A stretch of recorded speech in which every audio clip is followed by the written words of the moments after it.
शिल्पा शहर की पढ़ी लिखी और होशियार लड़की है, जिसकी शादी उसके पापा के सालों पुराने वादे की वजह से गांव के विकास से हो जाए।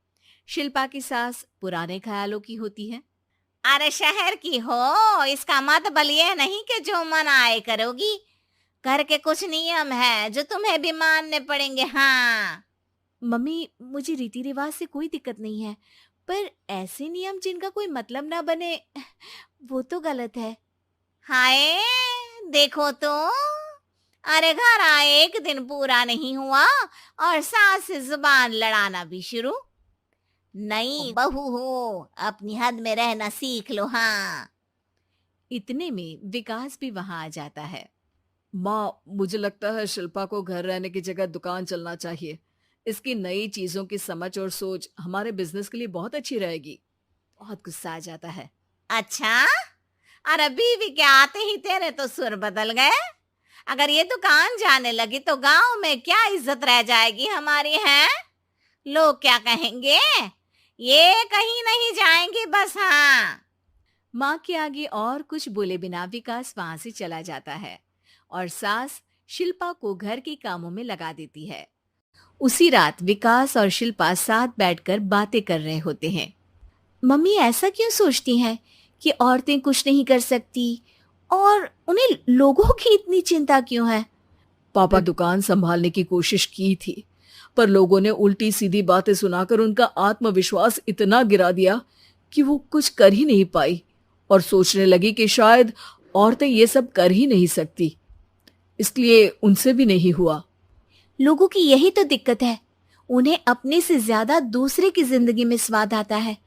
वैसे लोग जिनसे डरते हैं ना, उन्हें ही तोड़ने की कोशिश करते हैं। आप फिक्र मत करो गीता, बबीता, अरे जिनके ऊपर दंगल फिल्म भी बनी है, मैं फिल्म बिल में नहीं देखती। हाँ। वो हरियाणा की लड़कियां हैं, दोनों रेसलर हैं। उन्होंने जब ये शुरू किया था ना, तो लोगों ने बहुत बातें बनाई, बुरा भला बोला, मजाक भी बनाया, लेकिन उन्होंने ना किसी की सुनी, ना अपने ऊपर से विश्वास खोया और ना ही हार मानी। और देखो आज किस मुकाम पर है। अरे तो ये सब मुझे क्यों सुना रही है। हाँ। नहीं नहीं, बस ऐसे ही, हमें अपने आसपास की खबरें तो रखनी चाहिए ना। ऐसा कहकर शिल्पा अपनी सास को सोच में डालकर वहां से चली जाती है। अब शिल्पा हर दिन दुनिया के अगेंस्ट अपनी हिम्मत से सक्सेसफुल बनने वाली लड़कियों की कहानी अपनी सास को सुनाने लगती है। इसी तरह कुछ समय बीत जाता है। और माँ, आजकल बहुत चुप चुप रहती हो, सब ठीक तो है ना? बस कुछ सोचती रहती हैं, इसीलिए ज्यादा बोल नहीं पाती। ऐसा क्यों हुआ माँ, कोई दिक्कत है क्या? अरे तेरी पत्नी ही दिक्कत है? मैंने क्या किया?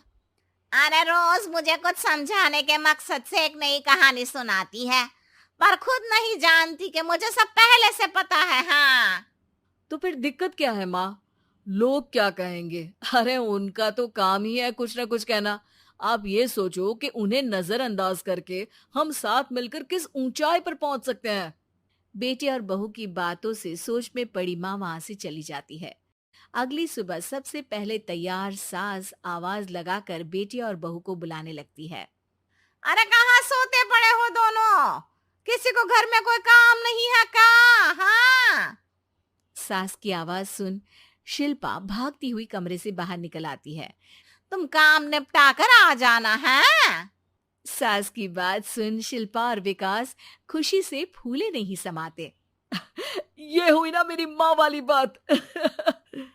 पूरा परिवार मिलकर दुकान पर काम करने लगता है, जिसमें विकास और उसकी माँ दुकान संभालते हैं, तो शिल्पा काम को ऑनलाइन डाल शहर और इंटरनेट का काम संभालने लगती है, जिसे देख गांव में लोगों के बीच गॉसिप शुरू होते देर नहीं लगती।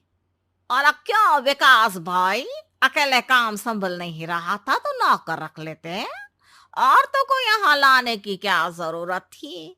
इन्हें घर में जो काम बोलो वो तो सही से करती नहीं। यहाँ आकर तो तुम्हें डुबा ही देंगी। अरे भाई साहब, अगर आपके घर की औरतें सही से काम नहीं करती ना, तो हमें उससे कोई लेना देना नहीं। यहाँ आपकी पंचायत के लिए किसी के पास समय नहीं है। हाँ। करारा जवाब सुन बातें सुनाने आए लोग मुंह लटकाए उल्टे पैर वापस चले जाते हैं। वाह मम्मी, ये तो अब दोबारा कभी भूल कर भी यहाँ नहीं आएंगे। I am so proud of you. अरे बहुत हुआ, हाँ काम पर लगो चलो। तीनों आपस में काम बांटकर अपने अपने काम पर लग जाते हैं। इसी तरह दिन दिनों के साथ महीने बीतते हैं, जिसमें शिल्पा की पढ़ाई, विकास की मार्केट स्किल और सास की फाइनेंशियल मैनेजमेंट से उनकी दुकान बहुत अच्छा बड़ा बिजनेस बन जाता है, जो गांव के साथ साथ शहर में भी अच्छा खासा मशहूर हो जाता है। अरे सच ही कहते थे तुम दोनों, लोगों का तो काम ही होता है कहना। अब हमें सुनना है या नजरअंदाज करना है वो तो हमारे ऊपर है। हाँ, आपकी शुरुआत में गालियां और आसमान छूने पर तालियां, ऐसे लोगों का तो काम ही है पलटना। इनकी बातों से हमें कभी अपनी राह बदलनी नहीं चाहिए, बल्कि अगर बातें बन रही है तो समझ जाओ कि रास्ता सही है।